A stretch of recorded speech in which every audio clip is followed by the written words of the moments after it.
สมควรหรือไม่เหมาะสมหรือบอที่หลายคนพยายามแชร์เรื่องราวของตนเองลงใส่กลุ่มบ้านฮักของน้องธิดาลาวจนพ่อผู้ศรีวิไลได้ออกมาเคลื่อนไหวประกาศขอร้องให้ทุกคนให้หยุดทำพฤติกรรมแบบนี้ทักทายสบายดี FC แฟนคลับทุกท่านที่เคารพและนับถือเป็นอย่างสูงมาพบมาพ่อกับเจบอลาวอีกคลิปหนึ่งช่วงสายบายต้องขอทักทายสบายดีพ่อแม่ FC ของน้องธิดาลาว FC ของพ่อภูศรีวิไลมือนี้คลิปนี้มีเรื่องราวข้อมูลข่าวสารการเคลื่อนไหวที่เกี่ยวข้องกับบรรดา FC แฟนคลับบรรดาครีเอเตอร์ทั้งหลายที่อยู่ในแอปฟ้าทานผู้ชมแล้วก็พอผู้ศรีวิไลจนทนบ่ได้ออกมาประกาศเจเบาเล่าก็เห็นมาเกือบเป็นทิศแล้วล่ะมันเป็นเหตุการณ์ที่เจเบาเล่าเบิ่งแล้วก็เกิดความบ่เหมาะสมบางครั้งข่าวที่เจเบาเล่าอยากเฮ็ดข่าวเฮ็ดคลิปก็อยากเข้าไปซอดซองหาเรื่องราวข้อมูลข่าวสารเกี่ยวกับน้องธิดาลาวแต่กลับกลายเป็นว่าไปเห็นเรื่องราวของผู้อื่นเข้ามาทดแทนบางครั้งก็อาจจะเป็น FC ตัวจริงบางครั้งก็อาจจะบ่แม่น FC ตัวจริงอาศัยซ่องวางความโด่งความดังความมีกระแสของน้องธิดาลาวก็เลยแชร์โพสต์แชร์วิดีโอของตนเอง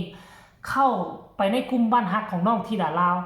อาศัยให้คนอื่นเห็นแล้วสนใจเข้าไปเบิ่งยอดวิวยอดไลค์ก็จะเพิ่มขึ้นเพราะว่าการหาเงินอยู่ทั้งแอปฟ้ามันก็มีแล้วในปัจจุบันนี้มันเฮ็ดได้แล้วเนาะแต่ว่าพอผู้ศรีวิไลขออย่างเดียวคือถ้าจะแชร์เนาะเรื่องราวในแอปฟ้าของตนเองในเพจของตนเองไปลงกลุ่มบ้านฮักของน้องธิดาลาวก็ต้องเป็นเรื่องราวที่มันเกี่ยวข้องกับข้อมูลข่าวสารเรื่องราวของน้องธิดาลาวได้บ่ตามที่เพิ่นอันนี้นะเดี๋ยวค่อยสิไปอ่านสู่ฟังเด้อความหมายที่ของค่อยเว้านี่มันถูกหรือบ่เห็นบ่ประมาณ1 ชั่วโมงที่ผ่านไปพอผู้ศรีวิไลมาโพสต์ขึ้นไว้ว่าขอความกรุณาทุกโพสต์ว่าซั่นในกลุ่มเป็นโพสต์ที่เกี่ยวข้องกับธิดาลาวและบ้านศรีวิไลตามวัตถุประสงค์ของซื้อกลุ่มนะครับว่าซั่นเด้ไม่แชร์ลิงก์ข้อมูลหรือคลิปที่ไม่เกี่ยวข้องกับน้องลงกลุ่มอาจทำให้เกิดการเข้าใจผิดขอบคุณครับเนี่ยถ้าแปลง่ายๆก็คือ FC แฟนคลับสามารถแชร์เรื่องราวข้อมูลข่าวสารของตนเองได้ลงในกลุ่มบ้านฮักแต่ข้อมูลข่าวสารข่าวที่พวกเจ้าเฮ็ดนั่นต้องเป็นเรื่องราวข่าวเกี่ยวกับน้องธิดาลาวข่าวเกี่ยวกับพ่อผู้ศรีวิไลบ้านศรีวิไล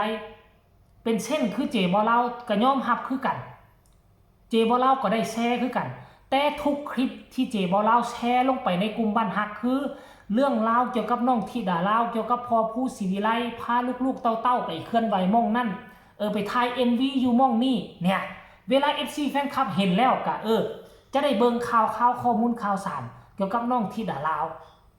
แต่กงกันข้ามมีหลายคนเลยแหละเจบ่เล่าไปไล่เบิ่งน่ะมีฮอดเป็น5-6 คนว่าไปแซ่คลิปตนเองไปกินข้าวกินน้ำกินข้าวแรงกินข้าวสวยไปแซ่คลิปตนเอง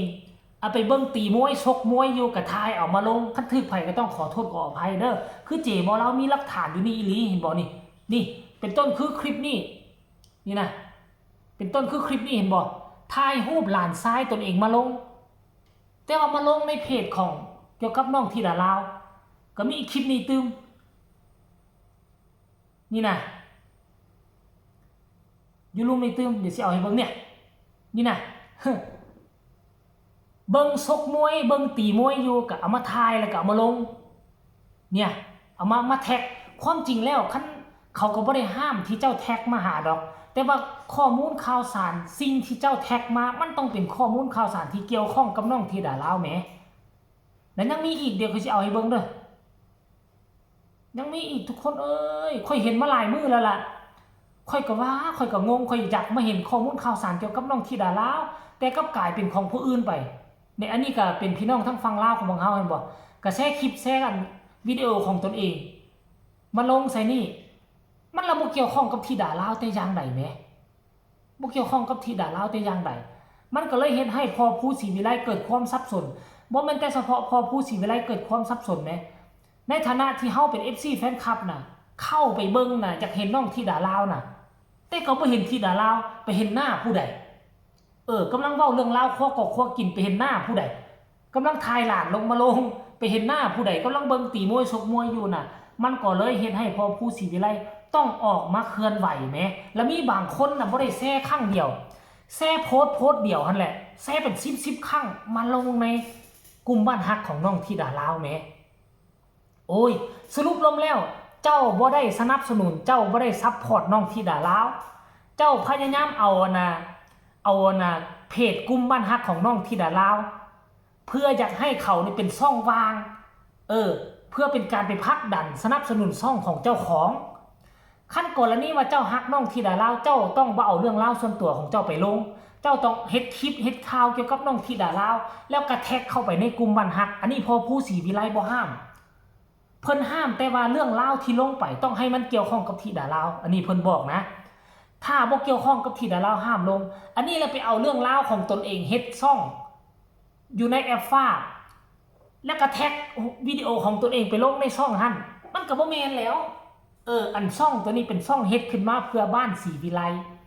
เพื่อเฮ็ดขึ้นมาให้เพื่อน้องธิดาลาวโดยเฉพาะเพราะฉะนั้นผู้ใดเห็นข่าวดีๆเกี่ยวกับน้องธิดาลาวเห็นข่าวแม่ฮักพ่อฮักคนนั้นซัพพอร์ตเห็นข่าววงนั้นจ้างเฮาควรจะนำเสนอข่าวดังกล่าวนั้นแล้วก็เอามาแท็กลงใส่กับบ้านฮักเรื่องราวแบบนี้มันจึงจะถูกต้องและมันจึงจะเหมาะสมสำหรับเจบ่าวลาวมองว่า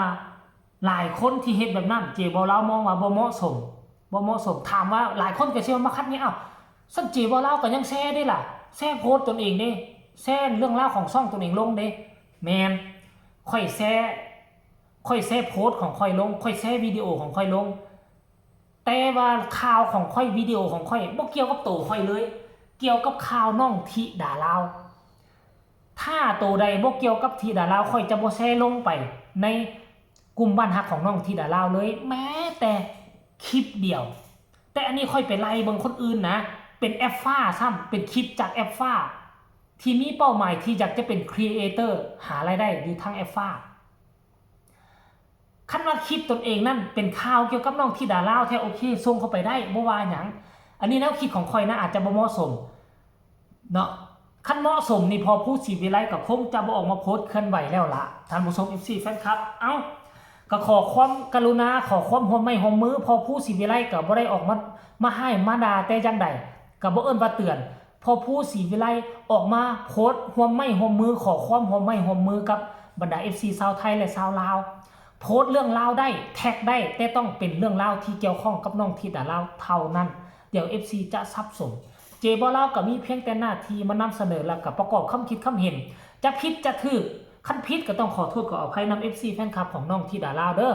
บางครั้งบางคราวพวกเจ้าก็อาจจะเป็น FC แท้ๆแต่พวกเจ้าดันมาโพสต์เรื่องราวเกี่ยวกับน้องธิดาลาวดันไปโพสต์เรื่องราวของตนเองมันก็เลยผิดกาลเทศะท่านผู้ชมไผมักก็ให้กดไลค์กดแชร์ไผบ่มักก็ให้คอมเมนต์มาโต้เถียงกับเจบ่าวลาวได้ขอฝากฝังคลิปนี้เอาไว้ซ้ำนี้ก็แล้วกันพบกันใหม่ในคลิปหน้าสบายดี